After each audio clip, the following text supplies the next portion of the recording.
महाभारत में एक प्रसंग आता है। धर्मराज युधिष्ठिर विराट के दरबार में पहुंचकर कहा, हे राजन, मैं धूत विद्या में निपुण हूँ, आपकी सेवा करने की कामना लेकर उपस्थित हुआ हूँ। जिस खेल में वो सब कुछ हार चुके थे, समय का प्रभाव देखिए, वही खेल में युधिष्ठिर कंक बनकर राजा विराट को सिखाने लगे। जिस बाहुबली के लिए रसोइये भोजन लिए खड़े रहते थे, वह भीम बल्लभ का वेश धारण कर स्वयं रसोइया बन गया।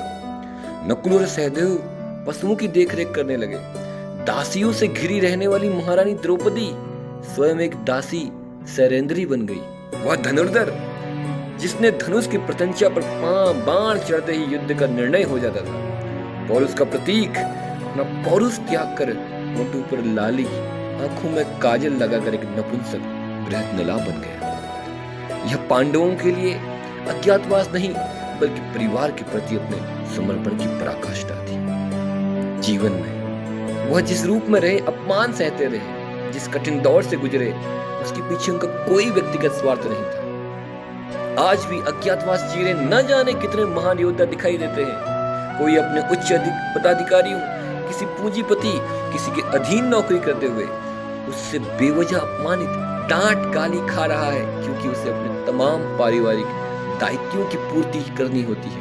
बच्चों की फीस, बेटी के ब्याह के लिए पैसे इकट्ठे करता बाप एक सेल्समैन बनकर दर दर धक्के खाकर सामान बेचता दिखाई देता है। रोजमर्रा के जीवन में ऐसे किसी संघर्षशील व्यक्ति से रूबरू हो तो उसका आदर कीजिए, उसका सम्मान कीजिए।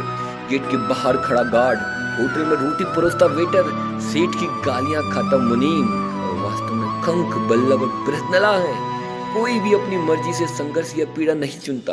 वे सब अपने परिवार के अस्तित्व की लड़ाई के लिए संघर्ष करते हुए अज्ञातवास जी रहे। याद रहे, अज्ञातवास के बाद बृहन्नला जब पुनः अर्जुन के रूप में आए तो कौरवों का नाश कर दिया।